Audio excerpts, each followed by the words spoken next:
Timnas Indonesia di Asian Games langkahnya terhenti di 16 besar dalam 3 edisi ya. 3 edisi selalu ujungnya di 16 besar. Mulai dari Asian Games 2014 di Incheon, 2018 Jakarta Palembang, dan yang terakhir di Hangzhou 2022. 3. Gimana komentar kalian ini? 16 besar, nah sesuai prediksi kemarin kan. Benar. Prediksi Xavier salah. Ya prediksiku memang salah. 8 besar. 8 besar.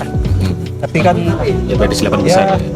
itulah harapan tinggi, tahu-tahu ya performa tidak mendukung begitu. Padahal kan kita kemarin itu ya sempat udah bahas kalau kita beruntung juga ketemu Uzbek. Iya, Timbang betul. Sebagai best start ya.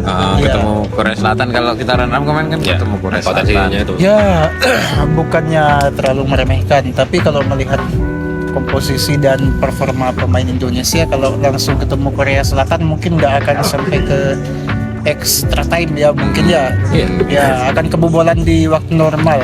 Ya kemarin kalau mainnya sih 90 menit itu tinggal nunggu gol aja. Yes. Jadi Iya, benar-benar makanya. digempur sepertiga, cuman main sepertiga lapangan bahkan nggak setengah Tinggal lapangan. nunggu jebol.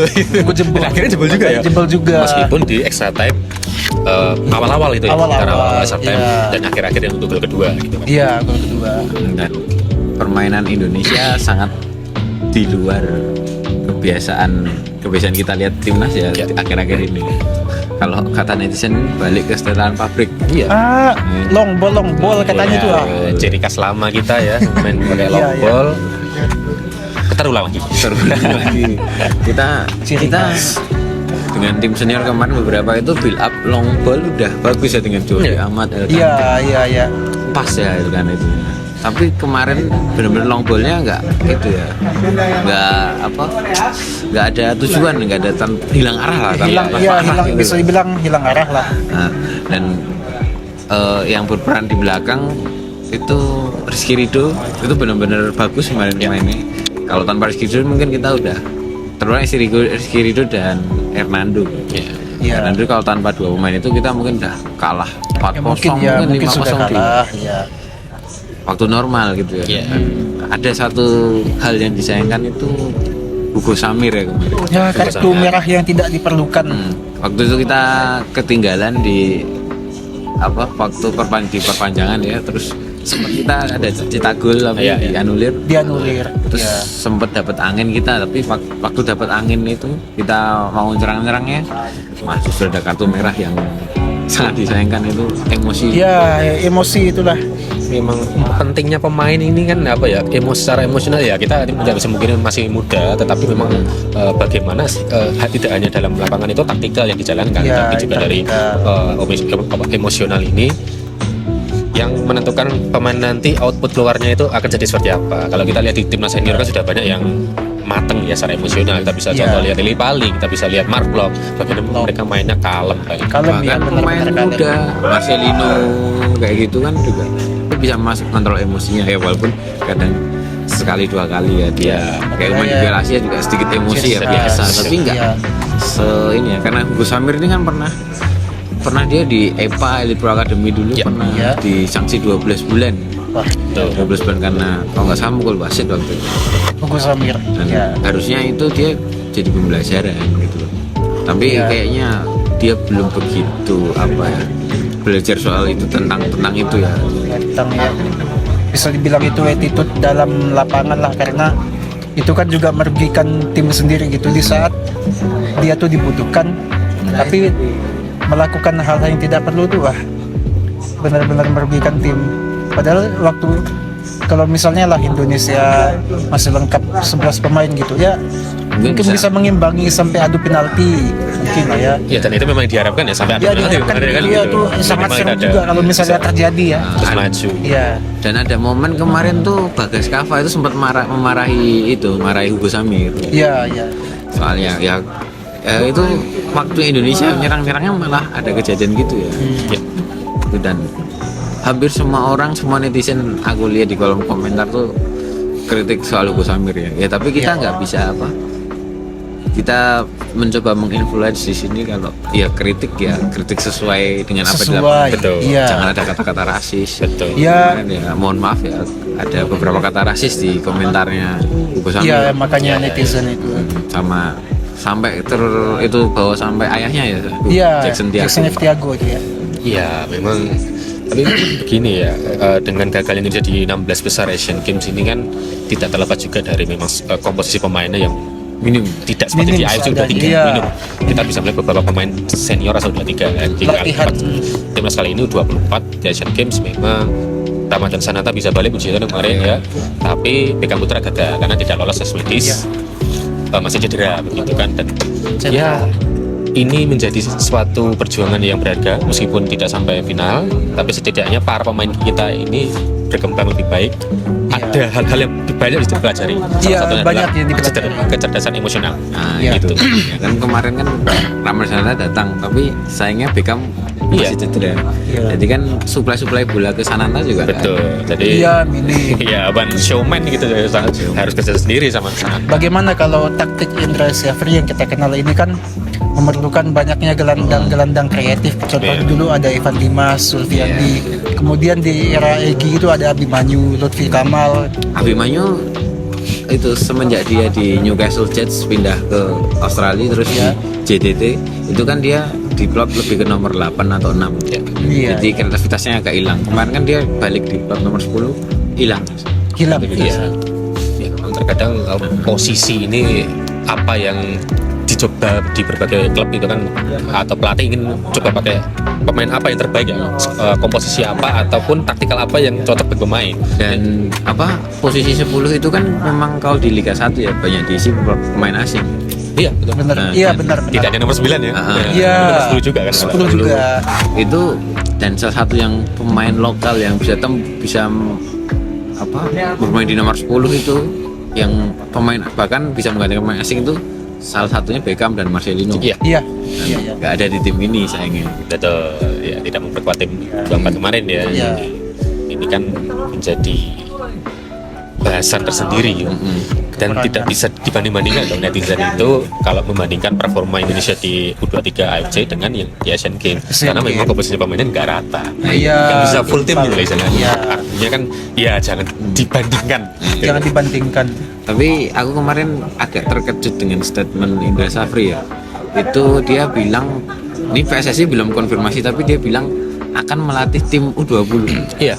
U20. Iya. Dengan misi lolos ke Piala Dunia U20 2025. Iya. Nah ini menurut kalian apa Indra Syafri yang ya bisa dibilang kalau banyak orang taktiknya balik ke setelan pabrik atau Iya. apa ya long ball cocok nggak di tim junior lagi nih ini, untuk jangka panjang loh 2025. Indra Syafri ya. Kalau untuk jangka pendek mungkin dia masih bagus, tapi kalau jangka panjang, bukannya meremehkan Indra Syafri, tapi taktiknya itu gampang dibaca. Jadi itu kadang formasi dan taktik pun hampir tidak berubah gitu loh. Itu udah ketahuan dari zaman Egy dan kawan-kawan dulu ya. Itu kan yang awalnya bisa ngimbangi Thailand atau Vietnam, lalu di edisi berikutnya jadi makanan oleh Thailand juga gitu. Iya. Itu kan artinya membuktikan kalau Indra Syafri ini tidak punya opsi lain. Nah contohnya bedakan dengan Sinteyong gitu. Sinteyong misalnya dia punya taktik yang satu, tapi di laga berikutnya Plan beda. iya beda lagi. Jadi itu Graham Potter Asia gitu ya. Bahkan kalau Sintayong tuh pemain 11 pemain plus 11 cadangan itu hampir semua berganti-gantian main ya. Nah makanya itu. Yang paling kelihatan kan memang dari pergerakan antar pemain di ruang gitu lah. Mereka berlari itu cari ruang, itu kelihatan banget di tim kepelatihan Sintayong. Sebenarnya di Indra Syafri juga kelihatan, tapi lebih menonjolnya hanya di akurasi passingnya yang sedikit lebih Akurasi singkat. passing, iya. Itu kan memberikan indikasi bahwa memang ternyata permainannya sebenarnya tidak jauh berbeda, tetapi tetap masih ada penyakit lama itu tadi ya, long Banyak ball. iya setelan pabrik lah kata Iya, itu iya. kata netizen itu. Berarti kan kalau U20 nanti kan berarti kan tim itu kan tim U17 sekarang Iya. kan. Iya iya. Tapi kalian lebih mending U20 besok dilatih Indra Syafri atau justru dilanjutkan Bima Sakti yang sekarang U17? Lebih baik sih langsung dilanjutkan ke Indra Syafri aja lah ya.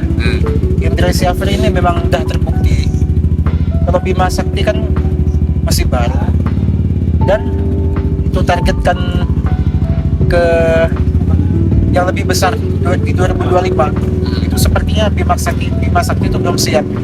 Nah kalau Indra Syafri yang dengan pengalamannya walaupun taktik pun kadang gampang dibaca, tapi kalau disuruh memilih Indra Syafri antara Bima Sakti ya Indra Syafri lah. Tapi kan Bima Sakti kan mengenal pemain U17 sekarang kan yang tadi dulu. Iya sebenarnya kenal juga itu. Iya, kalau aku pribadi memang lebih menilai Indra Syafri ini cocok di dia, karena memang kita akan punya 3 kelompok umur itu kita ngadain dengan pelatih yang berbeda-beda, tetapi tetap masih dalam koridor dari Sintayong. Maksudnya secara garis senior itu kan Sintayong harapanku memang supaya tidak ada terjadi perbedaan kayak bermain taktikal. Harusnya sih memang pelatih itu sudah punya filosofi bermain yang sama, game plan yang sama. Kan kita punya Villanesia ya. Villanesia sepak bola Indonesia yang harus sinkron antara grassroots sampai senior kan. Kita mau main seperti apa. Dan itu kan yang jadi nanti umpamanya yang jadi patokan PSSI, umpamanya Sintayong. Dan Sintayong kan nggak akan sama ya kan. Iya. Jadi nanti kita cari pelatih berikutnya juga ini loh. Kita mau main Villanesia, filosofi kita itu gini. Iya. Kamu bisa apa enggak si pelatih baru ini? Kalau nggak bisa ya udah jangan ngelatih Indonesia. Iya. Kalau model kayak Mourinho semua dihalalkan, parkir bus segala macam, ya jangan ngelatih Indonesia kan. Iya. Ya memang semuanya Mourinho. Iya, contoh lain juga seperti Ajax Amsterdam ya, di bawah siapapun pelatihnya sebelum Erik ten Hag pun gaya mainnya seperti itu, karena mereka memang punya filosofi total football. Ya pasti siapapun pelatih masuk, seperti kemarin ada siapa itu ya, lupa aku ya, setelah Erik ten Hag itu kan yang dari Barcelona, mantan pelatih Barcelona itu, Alfred Schreuder itu kan asisten tidak jauh dulu, beda. Tidak jauh beda dengan Erik ten Hag, ataupun sebelumnya Peter Bosz juga, meskipun sisi prestasi ketiga pelatih ini ya masing-masing berbeda, tetapi kan setidaknya dari sisi gaya main, dari sisi taktikal dan filosofi tidak jauh berbeda. Ya itu ya mungkin bahasan kita soal Asian Games yang lagi-lagi 2024 mentok lagi. di 16. Ya, 3 edisi loh ini, 16 besar semua. Makanya itu. Harapannya nanti ya 4 tahun lagi Ya bisa ke 8 besar semifinal atau mungkin jadi juara ya. Ya, melangkah lebih jauh ya. Ya. Jadi review timnas kita berikutnya di playoff menuju kualifikasi Piala Dunia Ya. lawan Brunei Lawan Brunei Darussalam. dalam 2 leg tanggal 12 dan 17 Oktober. ya sangat dinantikan ini ya. Nanti berarti kalau lolos dari situ kan kita akan ke apa itu? Berarti ke round 2 dua ya. ya. Round Round 2 dua. udah ditunggu Filipina, Irak dan Ya. sahabat Indonesia. Besti ya. Nguyen ya, Besti Nguyen kita. katanya. Kalau Malaysia kan biasanya Thailand, sekarang kita biasanya Vietnam. Vietnam. Ya. Nguyen FC. Gitu Ya. dia. Itu nanti kan review berarti preview dan review kita di Ya. pertandingan timnas Indonesia berikutnya. Jangan lupa subscribe GR Bola, like juga komen. Ya. Terima kasih.